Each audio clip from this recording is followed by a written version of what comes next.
So, welcome. We are here to talk about how to leverage these free instructional resources to enhance your science instruction this year. So hopefully that's where you are trying to land, and what you're interested in talking about. So, as I said, my name is Kristen, or if I forgot to mention, hi, my name is Kristen. It is wonderful to be here with you all.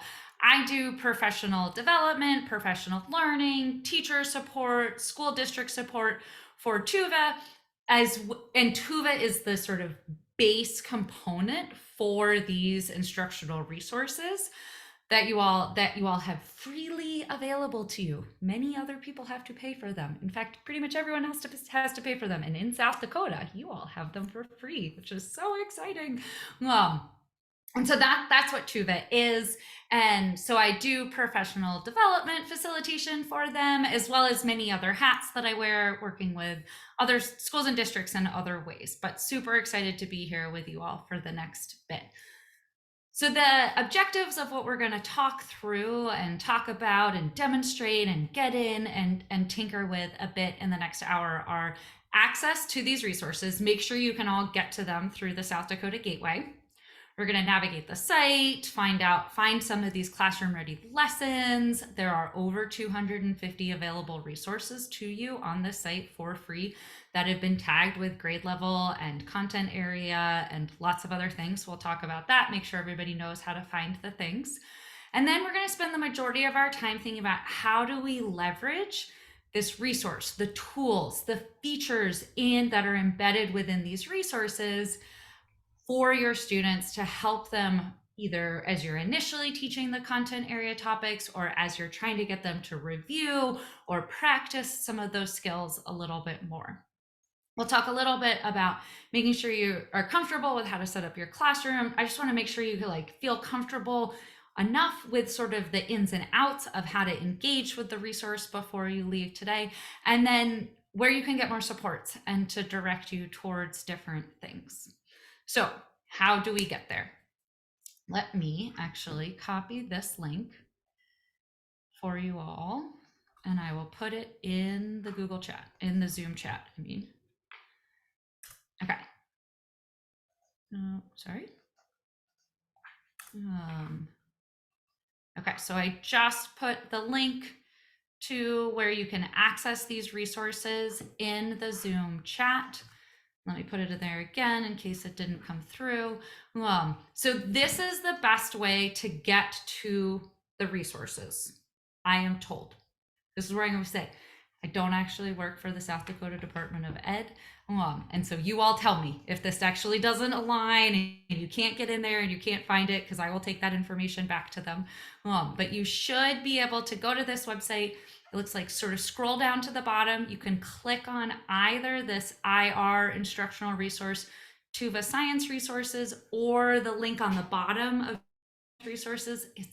I apologize. It's like called different things in different places, but it's all trying to get you to the same place. Excellent. And Chris is here from South Dakota Department of Ed. And so he can help you if you all can't get into the system. So talk to Chris via Zoom chat. Thanks, Chris. So good to have you here and helping out. I really appreciate it. So another way that you can get in is you can kind of click through all these different things. Remember, you need to log in with your login password. And there are some other tables, again, where you can kind of come in and you can get to these instructional resources. So we've tried to create it so that there are many different ways to get to this body of 250 resources that, as I said, are tagged and ready for you to use with your students. So that's a little bit of a precursor. I put the one of the URLs in the chat. Chris is standing by. He can help you with that. And I'm going to keep going so that we can spend more time on the kind of what it is rather than the how to get into it. So what is it? You all have over 250 science instructional resources, and I'll unpack like that sort of jargony term of feeling like instructional resources. What I do want to say is that the interface of how your students can engage with these resources comes in many different languages. So the content of the resource is in English, but how the students can engage with it, they can change up that language. So for your English as a multiple language or English language learners, there are those that support within the system. The other thing that I want to say is, as I've mentioned, the base program of these instructional resources is what is Tuva. Tuva is a company that has built this incredibly rich product that is all built around getting students actively engaging and participating with data. It is built as an instructional program to support learners in grades 3 through 12. And its whole emphasis is on how can we bring real world data to create authentic experiences that are engaging for our learners to learn, where they are like in the driver's seat and making the decisions of actively how to engage, as in like with those different practices. And so specifically what these resources can bring to science, the way that they have been developed, is they are leveraging what research says about how students learn from data, how they make sense of data, how they make meaning from it, into a user-friendly drag and drop interface. And we're going to dive into this a little bit more. But just to give some context of the emphasis is on trying to get the students engaging and doing the science alongside while they are learning the content. So they are practicing those skills and practices while they're learning the content, and so that it is really integrated across those dimensions that we have in our curriculum. And the tools, the support, is meant to create kind of just in time or easy to access opportunities for students to make these decisions. As we're seeing on the GIF, there's like dragging and dropping and changing the colors and zooming in and out depending on what they're interested in. The GIF actually makes my head, me get dizzy, so I try not to look at it while it is up here. But it gives you a sense of the interactivity, and that interactivity is on purpose. Again, built on the sort of a body of research of how students can learn and make meaning from data. So as a bit of sort of context of what it looks like once you are logged in, and I'm going to share this and then we're going to pause. So I want to make sure that you can all log in. Then we're going to come back and it's like a choose your own adventure. We're going to figure out what we want to talk about for the rest of our time together. So when you log in, we come to the bulk of the material of like where all these rich resources are is here. We call it the content library, kind of like if we were to go to a physical library and we're going to like pull things off the shelves. And there's multiple different ways that we can engage and tinker and find. 250 is a like way too big of a number that any of us have time to actually look through and figure out what's relevant to us. So I'll explain in a moment kind of how we can filter through and find the different things that we need. But before I get sort of too far down that path, I want to pause and make sure you all are actually able to log in to the site and get access to it, because we are going to be diving in and working with some of these resources today. And so if you can't get in, it's going to get really frustrating really quickly as I'm continuing to go through. So if I could have some Zoom reactions or posting in the chat, or feel free to unmute and say, yes, good to go, just so I can know that you all have been able to access it and get into the resource. And I will post the link again where you should be able to access in. And I'm just going to pause and give you guys time to log in. I'm in. You're in. Great. Thanks, David. David. Awesome. Appreciate that.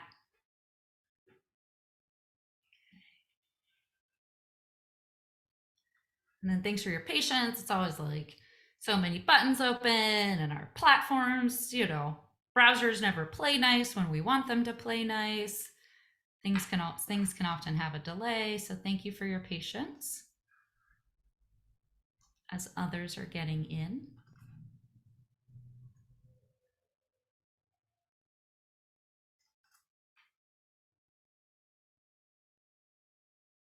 Okay.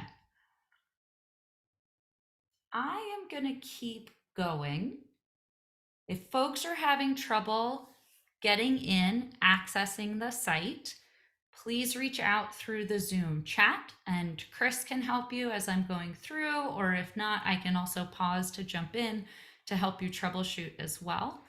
But as we're going through, I think many of you have been able to get in.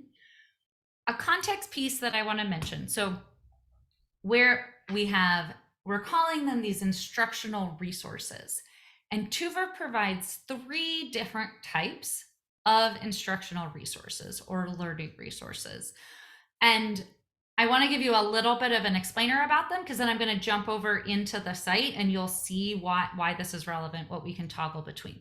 So our activities are indicated with this sort of, it always makes me think of a heart monitor and up and down. The activity is designed to take a full sort of lesson period, or it's and period is different across all of our schools. So you just take that with a grain of salt. But in general, the intention is that students are diving deeply into the content and practicing the skills with the data. So it's a both and. They're really getting that opportunity for both. The data stories, which are indicated by the icon of the triangle with the dots, they're really intended to give students the opportunity to practice in shorter chunks of experiences. So they're intended to take about 10 to 15 minutes. Think like a do now or a bell ringer or something you can use in that filler space after you've given a test and you're sort of waiting for the class period to end, things like that. It's an opportunity for students to practice specific skills, question asking, analysis, graph choice, graph types, speaking graphs, things like that.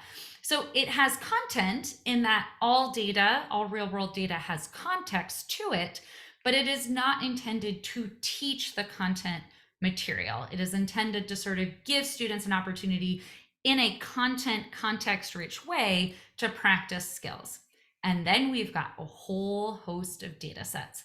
So Tuva, the program, has gone out and they've gotten all the copyright permissions to use these data sets, and they've uploaded them in this way that is tagged by grade level and things like that. So I'm going to give kind of a quick overview orientation, and then we're going to do a poll to figure out kind of where you guys are at and what you want to talk about.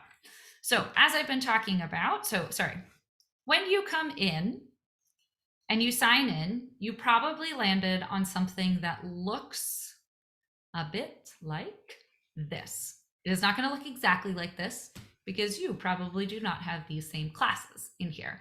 But this is the dashboard. This is the home page. This is sort of intended to be where kind of the home base to move out from.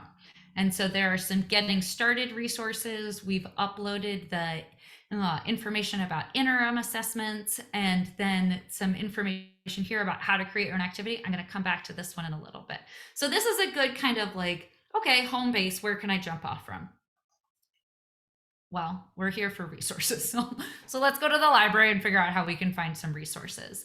We've got a search bar. We've got all sorts of filters. So based on your grade levels that you work with, you can filter down to a specific grade level based on the topic areas. If you want to search by specific performance expectations, or maybe you're just interested in searching by some specific topic areas, you can jump in and you can decide, like, my students are really excited about Universe and Stars. What are the opportunities? What are the resources available for you that are around Universe and Stars?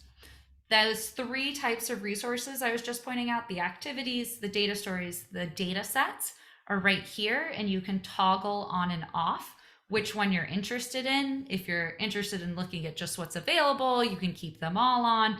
If we only want to go for a data story, we could click off others too. So this is an additive search feature. We can filter down different pieces. Yeah, so how did I get to this content filter? So let me clear everything and I can show again. So when we first land in the content library, so I clicked up here to the content library, it looks like something like this. Actually, this is usually closed when we first come in. So there's a couple different ways we can filter down. What I had just done is I jumped into earth science topics, and I jumped into universe and stars. And then I was thinking, I'm just looking for a do now for them to do 10 minutes tomorrow on a Friday because it's the end of the week and it's February and, let's just have some fun. Let's practice a little bit. So I wanted one of those shorter activities, one of the data stories. And that's how I filtered down to here, our place in the universe. Great question. So filtering, if you have an idea of what you're looking for, using the filtering either by the kind of resource you're looking for or the grade band that you work with and or the subject area that you work with, this can be a really great way to go. But sometimes it can also sometimes I don't know, maybe it's just me. I just don't have a lot of inspiration. And so one of the other things that we've done is we've put in this popular tab. And so you can tap over and you can be like, what are my colleagues throughout South Dakota looking at? And you can get a sense of which of these have gotten the most use over the last month. What are your colleagues sharing out and assigning to their students throughout? So if that's helpful as another way to go through it, sometimes when I'm jumping in and I'm trying to find a resource, I look at this and I'm like, Return of the Condor, that's super cool, but that doesn't actually relate to what I'm working on now, but that's going to be so great in the 4th marking period. And so you can bookmark something and then it shows up in your bookmark so that you don't have to go through all the filtering and the scrolling again to find it again when it would actually be relevant. And so that would show up in your bookmarks of things that you have sort of tagged of pause, I want to come back to that later. Okay, so we've talked about these, the activities, the popular, the different grade bands. You can also just type right in to our search. And so in my household, we are all space all the time right now. So we could drive in and be like, we're going to do something on blast off, thinking through that. I'm going to pause for a second because that was a quick kind of me orienting you to that home page in the content library. Are there any questions that have come up? Anything of that doesn't look like it looks on my screen when I try to follow along? Or anything that you guys have tried to do previously that hasn't quite worked?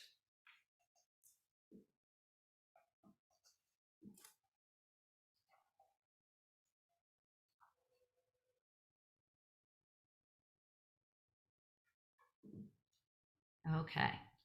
Hearing none, we've gotten to the you choose. How do we want to move forward with the rest of our time together in terms of where do we want to kind of dive more deeply in? So I've got a poll. I'm going to launch the poll here in Zoom. So it should pop up for you in Zoom. And it's asking you, what do you want to talk about? And I've pulled out a couple common areas that I find when I'm working with teachers sort of getting used to the system and the resources that are available to you that often come up. So do you want to talk about creating different graph types? Do you want to talk about creating your own activities with the data sets that are already there? Finding activities, ideas for how to integrate this into your curriculum, providing feedback to students about their responses, or something else, other. So this is multiple choice. You can choose however many are resonating with you that you would like. And if you select other, I just ask that you drop it in the Zoom chat so that I can know what you're interested in talking about. I want to make sure that this time is as valuable and resourceful as possible.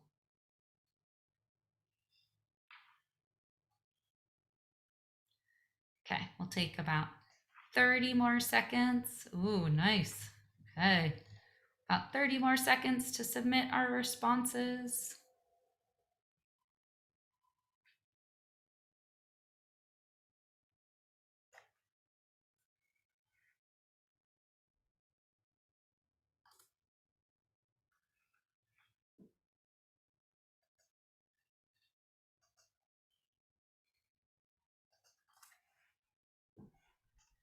Okay, great. Looks like we've got a good smattering of things that folks want to talk about. So the creating different graph types, we'll totally jump into that. And the way that we're going to do it is we're going to tackle this finding activities first. So we're going to get a chance for us all to dive in. We can either be exploring an activity that I'm going to suggest, or I'm going to suggest that you find one that's relevant to your next unit, because we all have different units that are coming up next. And then with that, we'll sort of pick one and we'll dive deeply in. And so we'll kind of tackle those two together. And then ideas for how to integrate this in, we can definitely cover that, and how to provide our students feedback. So this is super helpful. Super helpful feedback. I will go from there. So the first thing that we're going to do is I want you guys to jump in and explore around in the content library. So I am going to be playing in this Rockets Blast Off activity that I have found. You are welcome to join me and explore around in this Blast Off activity, or you can search through the content and do that filtering like I was just talking about. But one caveat before we jump too far into this in our alone zone of doing our own exploration. When you find an activity and you click on it, you will get taken to a site that looks like this. And I want to point a few things out. This big yellow banner here that says Teacher Overview. What I want you to see in that is this is not where your students will be taken to when they click on an activity that you have assigned them. But we have provided this as a orientation, get a sense of what it is. And so if there's a quick description of what's going to happen in the activity, we've identified what the learning objectives are as designed by the instructional designer who put this resource together, what was their intention to it. And then we start jumping into what is the actual activity. So you can literally on just this page scroll through this whole thing and read through the activity. That is hard for me to kind of wrap my head around. Well, what would the experience actually look like for my learner, and what are they doing with the data and in the interface? And so what I prefer instead, actually, once I've read through the learning objectives and have gotten a sense of like, oh yeah, this might be interesting, this might work, is I click on the try it as student. And I'm just going to point one more thing out, and then I'll show you what that looks like. We've tagged a bunch of these resources in all sorts of ways. And so that's what's showing up in the purple along the right-hand side. So when you try it as a student, then you're going to come in, and this is the way all the resources are set up. The majority, like the 2/3 of the left-hand side and the middle, are all the interface.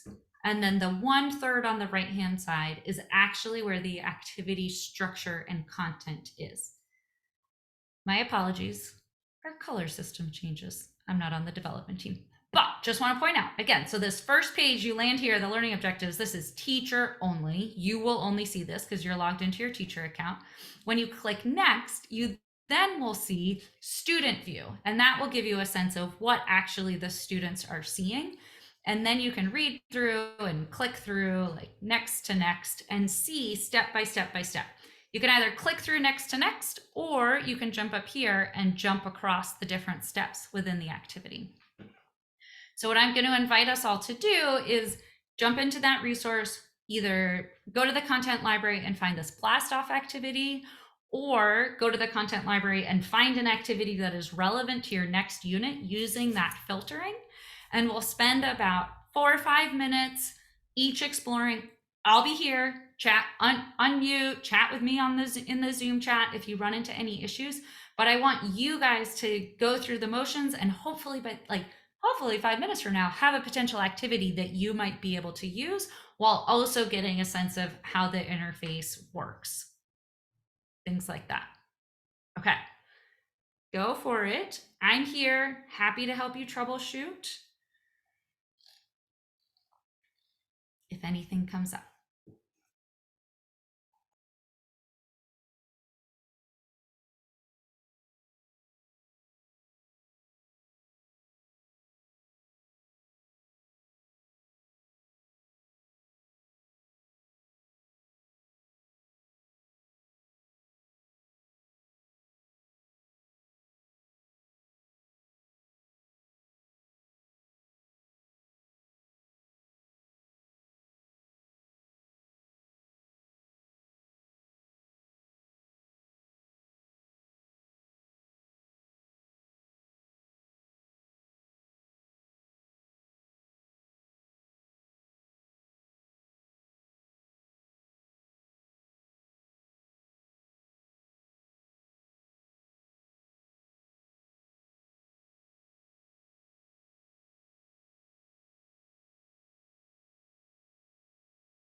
Okay. That sounds super frustrating, Christy. Are you trying to log in with your school email? I mean, I imagine the answer is yes, but yes. Okay. Chris, do you have any ideas? I'm logging in now to see. Okay. Thank you for your patience, Christy. Sorry about this bug, but glad we can be here to help you troubleshoot it and that you're not on your own going in circles.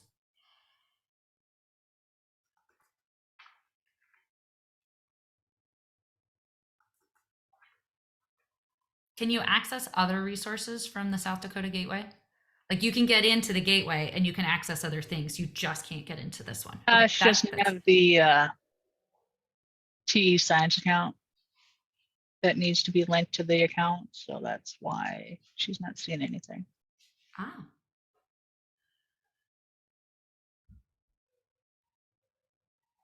And once I'll create that for her since she doesn't have it.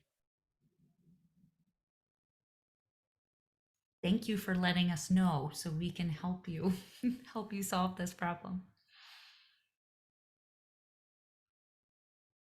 Thank you, Chris, for your help. There we go. This account will, the TE Science account will now allow you to link the Cambium account to Tuva. Let me find the link to the, I'll email you the guide to go through and activate it.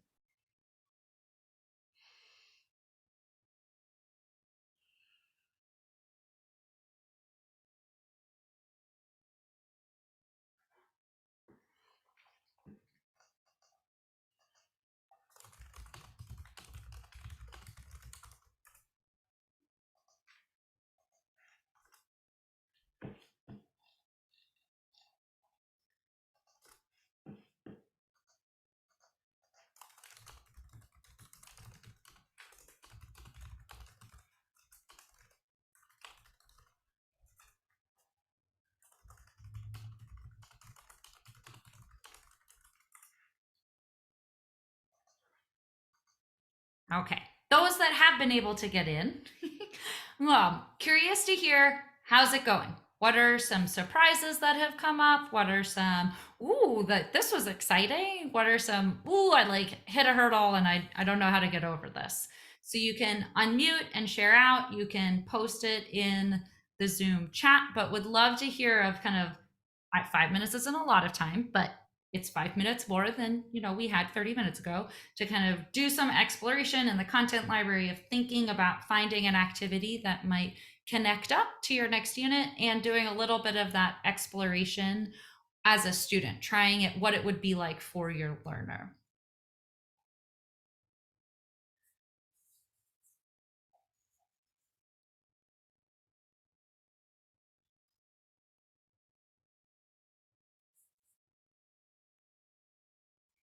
Any thoughts or comments or things that have come up that you want to celebrate out or bring up as a question or share out as a frustration?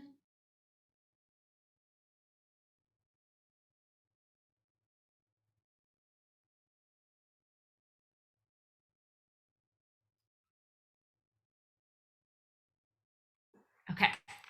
Hearing none, I'm going to keep moving forward and thinking about some of those other areas that you guys marked off as things that you're interested in exploring during this session. So hopefully that you've got that sort of better understanding of how the filtering works, on how you can dive down in to think about sort of which activities you could use as it relates to your content area. One of the other questions was, how can we go between different graph types? And so I want to showcase out, we're going to use that rockets one was fun. I love playing with it. It kind of relates up to a grade 5 physical science standard that we have. But what if we're going to maybe we don't teach fifth graders. Maybe, maybe we're in middle school and we want our students to be diving a little bit deeper and thinking about both physical science and earth science and sort of where there might be some overlap. And so we're going to explore this gravity trends activity. Again, it's in your content library on what it looks like. And the emphasis of this activity is helping kids gain a better understanding of gravity, but from a different perspective. Rather than just like teaching straight what is gravity, what we have lots and lots of objects of information that we have data on. And sorry, but what I mean by is like lots of places that we have measured gravity on.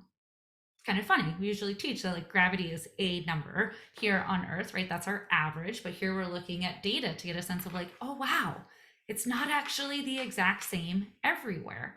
And so we can dive a little bit deeper and to be like, well, what might be related to that? What might be affecting that? So here we've got our dot plot. If we wanted to make it a histogram to get a sense of what the distribution is of our different gravities, we could do that. We could make it a box plot with the dots. And so hopefully what you're seeing is that it's just a like point and click often to get a different graph type. But what if we want to add more variables in? And some of you may have been exploring this as you were diving in and trying things as a student. But really simple, we just click on the attribute here. For those of us that teach science or maybe learned this with a different word, we might think of these as variables. The backend program Tuva calls them attributes, exact same thing. So we drag that to the axes, and now we could get a sense of, what's the relationship between gravity and elevation? And is there a relationship here? Now, the activity actually walks through students through to think about, it's, maybe it's an inverse relationship between gravity and elevation. Now, these are some messy data. They certainly would not all perfectly line up on a line as we were doing that, but it's front loading with data, giving students some evidence to look at to then back end support, give context to that equation about the relationship between gravity and elevation. What if, say, we're interested in where are these different places from? Well, we could just come up here quickly to the reset. The undo is also an option. You cannot break the system. It's one of my favorite things with learners. So let's say but we're actually interested in where these data were from. And sometimes I can talk louder. I can talk faster than my computer can go. We're like, okay, well, that's interesting, but I don't usually think about latitude and longitude in that location. So actually, wait, let me make this on a map. Oh, this now makes a lot more sense to me as to where those different locations are. And I might actually be really interested in what's the observed gravity across these different locations. So then that's really interesting. We start to see, it seems to be, maybe our darker values are up above, and I'm looking at my color bar, and our lighter values are down below. Maybe there's a relationship with latitude. So maybe I do actually want to look at the scatter plot, and I want to come through, and maybe I want to quantify that relationship to come through. And maybe I want to get a sense of like, well, what is that line? If I've plotted that least squares line, what is that relationship? Maybe your students, you don't want to have them see the least squares line, but you want them to think about what might be happening. Let's see. Maybe you want them to come in and you can have them plot their own movable line. So they're coming in and reading through the data all at once and sort of trying to eyeball and get a sense of what the relationship is with the data, things like that. So hopefully what you're seeing as I'm demoing through, talking and demoing at the same time is always tricky getting the tech to work. But hopefully what you're seeing is that it's designed to be really quick, to be able to change things up, to adjust out. Oh wait, I don't actually want that movable line in there. Okay, I just undo and I take it out. Or I don't want that least squares in there. Okay, I just undo, I take it out. Maybe I want a different type of graph type. And so just along here, along the top are the different graph types that are available. within each resource. Now, every graph type won't be relevant to the data that you have, but the prompts as a student is going through the activity are tied to or suggesting different graph types. Sometimes, though, students are prompted to do their own exploration. So here's a resource, this Explore Genome Relationship. So let's jump up to the high school level. So we looked at an elementary physical science, a middle school earth and physical science, and now here's an opportunity for sort of high school diving deeper into genes. There's a lot of different ways we talk about genes and the concepts of genes, but this is really cool. We've got information from 63 different species, 63 different organisms. This About button down here on the bottom that I just clicked on is gold in terms of actually getting a sense of what is in the data set to get sort of some context and some understanding. And I pointed out, because rarely do our learners actually find it, but it's really helpful for us as facilitators of their learning to have that knowledge, and also really helpful for us to be like, have you looked at the About section to learn more about the data? Sorry, you're just looking at a big picture right now. If you scroll down, what the About section includes is a little bit of a descriptor as to what is in the data set, where it is from. Always super important. We want to get a sense of what the source is of our data. And so here in this, within this data set, the activity, students are asking all sorts of questions about relationships and correlations between how big the genome is. Let me see if I can drag and drop that down there. Nope, didn't work. Trying again. So like our genome length, and oh man, we've got some like really interesting things going on here. Let's see, like what kinds of taxonomic groups do we have? We've got all of these viruses, bacteria, and archaea all jumped out here, and our eukaryotes are really kind of pulling out the skew of these data. If we wanted to get a better sense of what some of them are, let's take eukaryotes out just for a moment, just to filter them out. This is one of the things that I love about this resource, is that you can quickly filter things in and out of the resource. It's easy to bring it right back. It's easy to like pull it right back in of what you filtered out. But the students, with some clicking around, can quickly change up how they're looking and how they're making sense of the data and what they are looking at. Now, what I was saying is this activity, like many of the activities, the students are walked through. Here, let me open the activity so we can actually look at this rather than me just saying in theory. So what you might have noticed is this caret here. I was sort of, when I just clicked on it, it opened up this activity space like I was talking about along the right-hand side. If you just want to look at the data set and focus on it, you're not using the questions from the activity, you can just click on it so that the graphing interface takes up the whole space. So that's just what I was doing, was sort of accordioning that in and out. So in this activity, as the students are moving through, they are asked some questions where they're given specific instructions on how to, like, specific things to drag and drop, and then questions to think about. Other times they are asked to,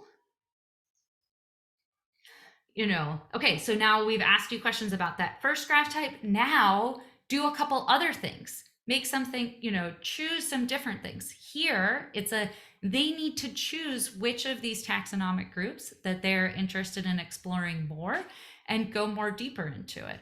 Or we can build it out even more where we're interested in the relationship between two of these variables.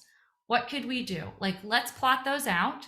And then I'm going to give you some claims, and you're going to think about, how does that evidence match? Okay. And so for a student, what that would look like is we've got number of chromosomes on the X, and we've got genome length on the Y. It's really easy just to sort of overlap or change out what's going on. You can use the reset, or you can just drag it over and it replaces it. So that's an option of sort of, okay, now looking at these data, which of these options is supported by it? Or we can ask questions like, okay, so now let's look at the relationship between genome length and number of genes. And you need to decide how to make the graph. So this is an example of what we call a guided lesson, where the students are initially sort of guided step by step, but that's starting to open up to be a little bit more student driven. Of we get to a point where we are, okay, students, it's now on you. It's up to you to make the decision, to be in that driver's seat of what graph would make sense. And when they submit that, you can see what they have submitted. So let me show you where that is, because that was coming up of a, like, how do we provide feedback to our students once they have submitted things? Sorry, I should have said, I jumped out of that really quickly. Let me go back over here. If you are trying it as a student, or there's always this where you've jumped in, there's the assign to assign it to a class. It also shows up on this home page for each activity. The assign button, when you click assign, you can pick a class that you already have set and assign it to that class. So, and you can set a certain number of point values you want, and you can say complete by 2, 22, 23, whatever you would like to do. And they've assigned it. The next time your students log in to the system, it will show up in their dashboard that you have assigned them something new. Okay, that's helpful, but what about us? How do we see it once our learners have completed an activity? Okay, so I'm going to jump into one of my classes. This is how you can create a class.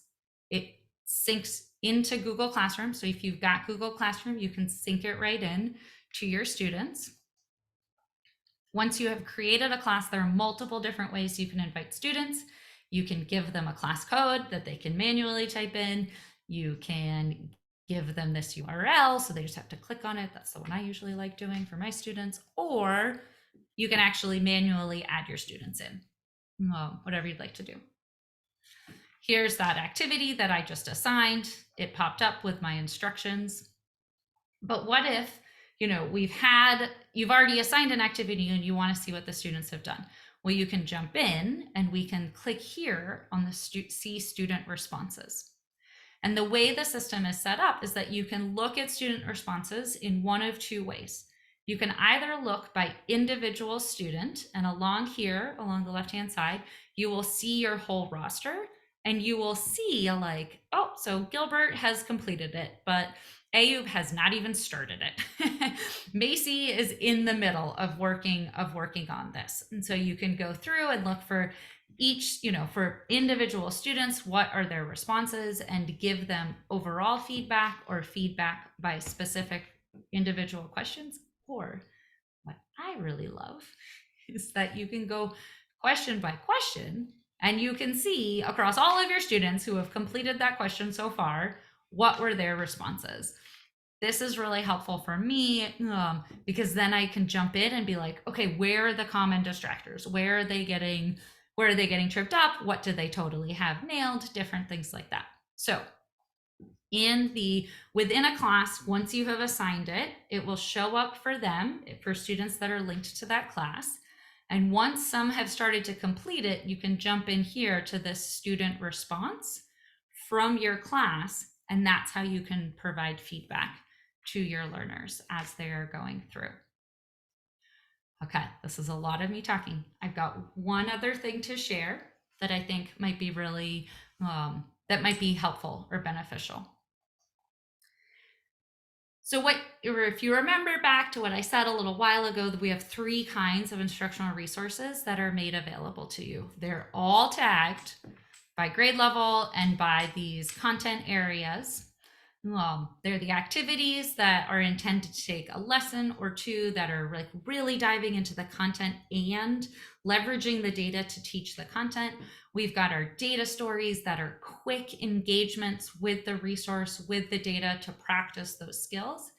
And then we have these data sets, and 105 of the resources that are available to you all are these data sets. Some of them have activities and data stories tied up to them, and some of them don't, because we wanted to provide you with a range of resources and opportunities. So what it looks like when you dive in, when you like jump into a data set, is it shows up, you'll get taken directly to the about page of the data set. And then you can click out of here. And this one already has an activity in the system. So great, you could check this out. You could look at it if you want. If there are no activities already loaded, it would say no activities exist. But what I think is really cool is you might check out that resource, that activity that already exists, and you're like, that's not really what I wanted. That's not what I want the focus to be for my learners. You can create your own activity in a way that it would be embedded right into the system for your learners. So here are the data. You give it a title. You give it a bit of a description. You set your learning objectives. This is for you internally.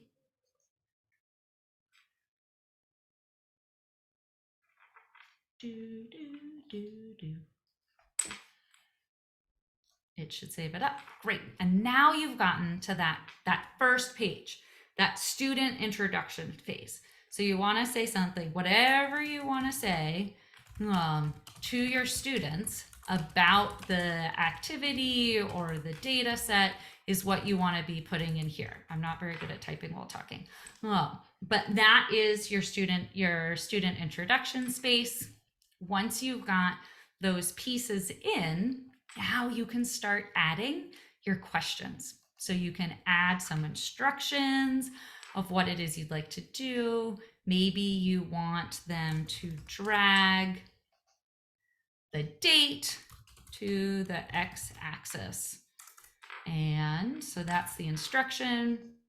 And then we want to add a question. There are 4 types of questions that are built into the system. So it can be a short answer question, a long answer question.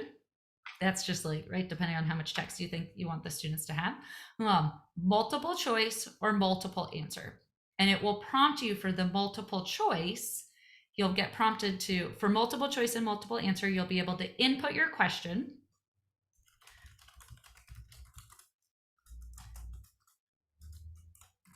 You don't make that A and B, you make that actual things. And then you can go to the next step and it'll say, oh, no, you need to choose which is the correct one. And that's so that the system can auto-generate responses back to your students as they are going through with that. As soon as you've got a title, a student description, and at least one question, then you can publish this. Add the step. Sorry, forgot I had to add that step.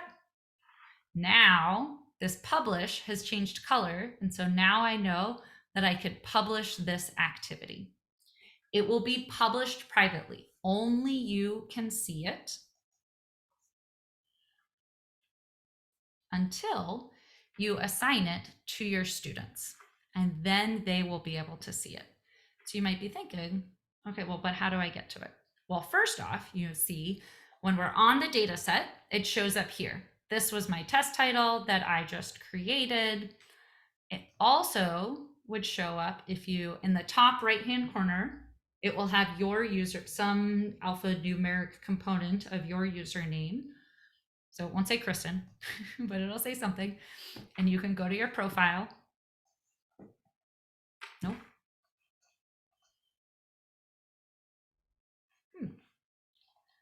This is a bug. I will fix this. You should be able to come here and it will have a link that will say my activities.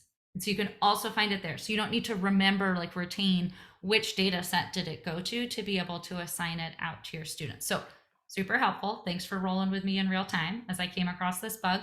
We will get this fixed up as soon as possible for you all so that you can find it. But it is definitely, it will show up in relation to that data set that you made the activity for, like we are seeing here.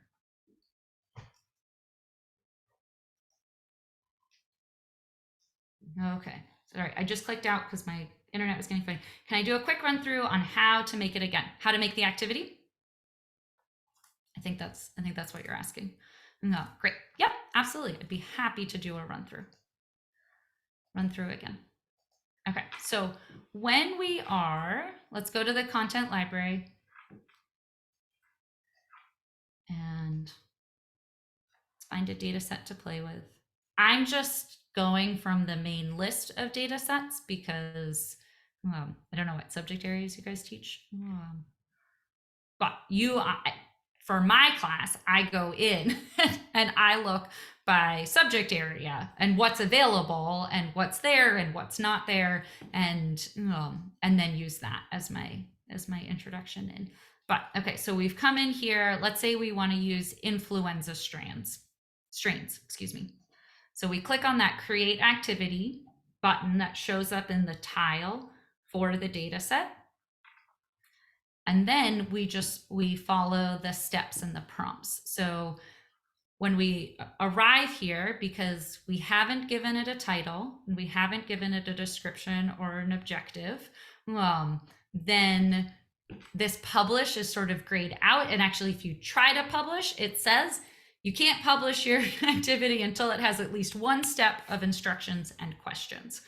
So you need to go through a couple steps before you can actually publish it.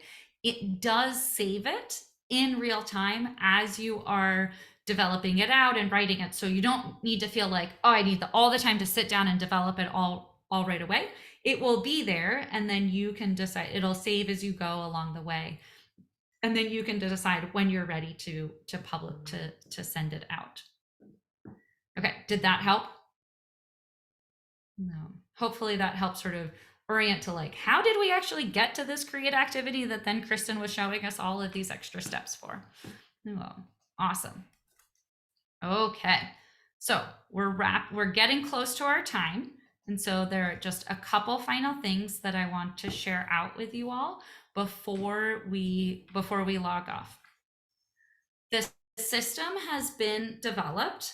We had tested it with students in person, laptops, Chromebooks, iPads, personal devices. I will say it's really hard on our personal devices, but I also know that like every tech, there's always issues.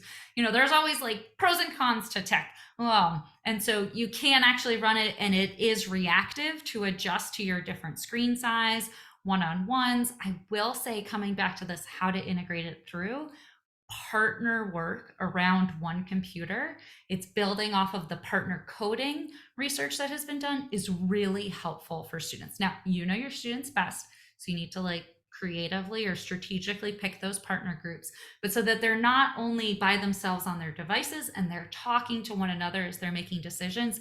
That's a great way that we've seen that it works. It works really well hybrid, and it works really well remote and online. And I hope we all never go back to fully remote and online with our learning.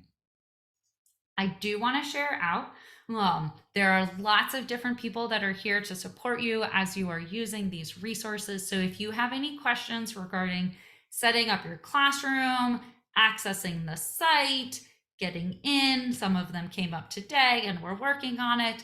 This is the phone number to reach out to and the email address to reach out to get assistance with that. If you've got any questions about how to implement these resources into your teaching, please reach out to me. I'm happy to help. If you've got some like troubleshooting, the system isn't working for you, then please reach out to support@tuvalabs.com. I do not work with Tuva 5 days a week. As I said, I wear many hats. And so I just want to make sure if it's the data set isn't loading, or I built an activity and now it's gone, that we can get you that support as quickly as possible, because I know time is so precious for you. So support@tuvalabs.com. Pretty much, I'm convinced, has somebody answering those emails 24 hours a day. It blows my mind how quickly they respond to things. So I want to make sure that that is a resource. Another resource that you have for if questions come up and you're not really sure about things. So again, this getting started is a great place to look for some assistance and some tips, as well as this help option that shows up along the top navigation menu. And this is specifically for the interface help. So the graphing and making it work and things like that. So that's why you get pulled to this Tuva support, because again, Tuva is the back end base for all of this data interaction. I just want to sort of help realize why it's the instructional resource, but then sometimes you get pulled over to Tuva. But there's a whole wealth of articles and resources that are grouped by different topic areas here as well on the help section that you can get to from your top navigation menu. I'm curious, are there any questions, comments, concerns that are coming up that I can answer for you all as we are wrapping up our time together today?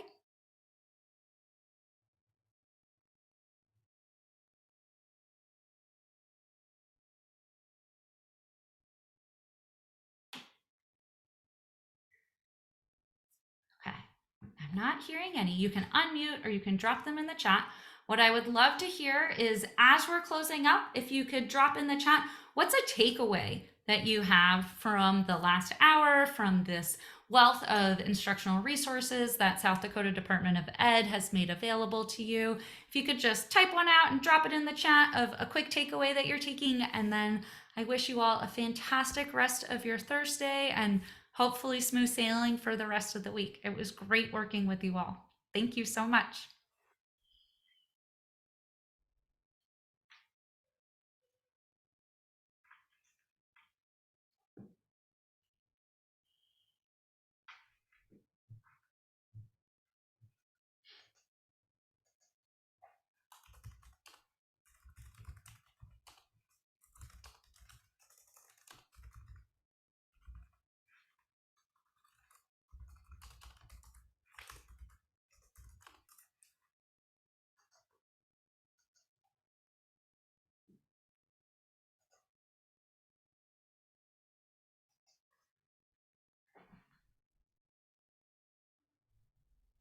And if you've got any questions, feel free to unmute. Happy to answer them. Support you all in any way that I can.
Tasha, do you have a question or a comment?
Okay, so I've put my email address in the Zoom chat. If you've got any questions or comments, please feel free to reach out. Otherwise, I hope you have a wonderful rest of your day. Thank you so much. Bye.